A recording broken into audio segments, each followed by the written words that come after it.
Welcome back to the channel, my dear friends.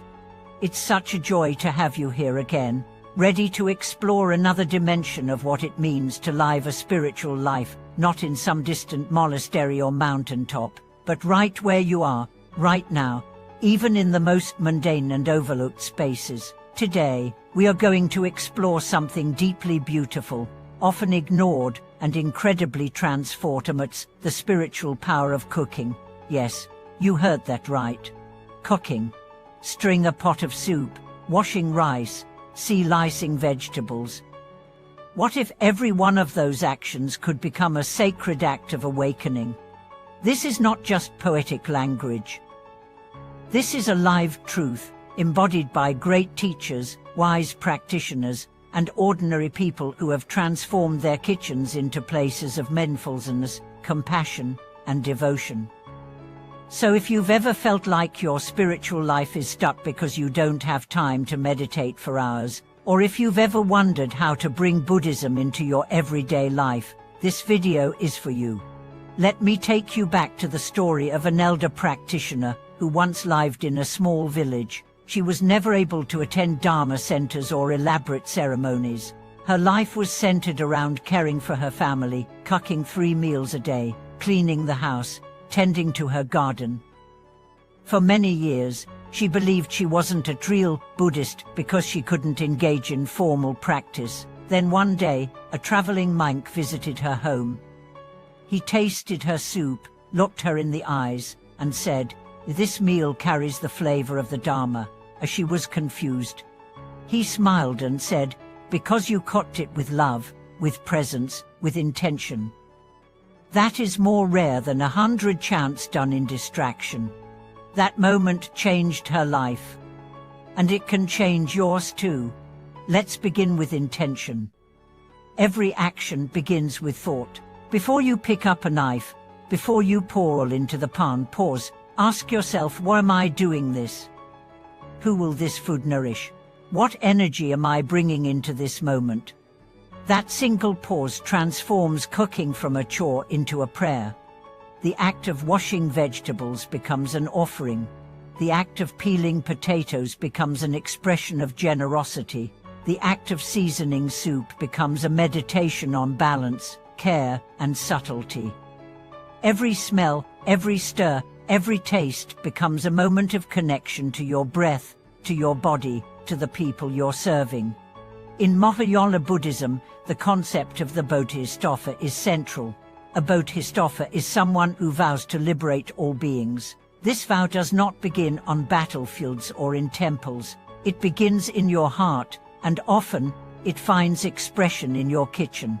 Feeding others is one of the oldest forms of compassion. When done mindfully, it becomes a direct practice of the Bodhisattva path.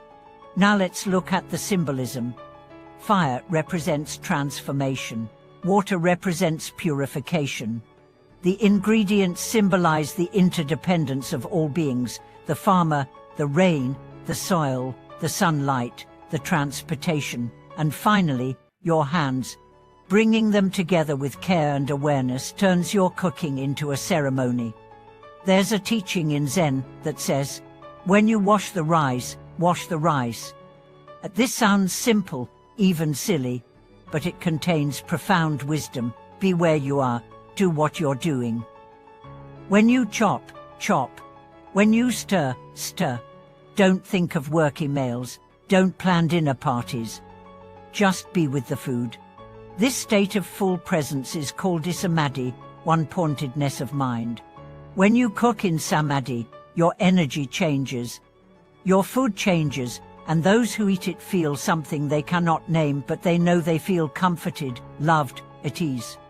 One householder told me that after she began blessing her meals with just a short intention, this food bring peace to all who eat it. The teenage son, who had been angry and distant, began sitting with her longer, talking more, smiling more. She didn't lecture him, she didn't argue. She just cooked with heart. That was enough. And what about the energy of the cook?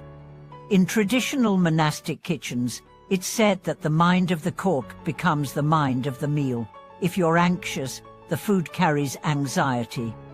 If you're resentful, the food carries bitterness. But if you're calm, open, joyful, your food becomes healing. That doesn't mean you must be perfect. It means that before you cook, take a breath, smile, say a silent prayer, let go of the day's weight, and begin. You don't need to chant out loud, but you can whisper mantras as you stir. You can visualize golden light filling your pot. You can imagine each grain of rice carrying a seed of loving kindness. This is not fantasy. This is training your mind to awaken, moment by moment. Now let's talk about the moment of serving. Too often, we rush through meals. We, distracted, lie. We serve food with frustration or complaint. But imagine instead serving food as if you were offering it to the Buddha himself. With reverence, with joy, with gratitude. One master once said, "When you serve with complaint, you feed pay. When you serve with love, you feed the soul." So ask yourself, what am I feeding? And finally, let's speak of gratitude. After the meal is cooked and eaten, take a moment to reflect. Say thank you to the ingredients, to the earth, to the hands that made it possible, to yourself. This completes the circle. This seals the practice. Gratitude is the final seasoning, the one that nourishes beyond the body. Even cleaning up can become a practice. Wash each dish with care, not as drudgery, but as an offering, as purification, as a reminder that all things are impermanent, and that cleanliness is not just external, but internal too. So less cooking can be your path, your altar, your Dharma hall. You don't need incense if you have garlic. You don't need bells if you have a kettle. You don't need robes if you wear an apron with devotion. Every act done with presence becomes sacred. Every moment touched by love becomes practice. Thank you for watching this video. I hope it helped you see that your everyday life, your kitchen, your hands are already part of the spiritual journey. If you've had moments where cooking felt like meditation or love in action, share them in the comments. Let's remind each other that the sacred is not far, it's as close as your next meal. And if you found value in today's message, please like, subscribe, and support the channel. Until next time, may your meals be mindful, your hands be generous, and your heart remain open to the divine in every flavor of life.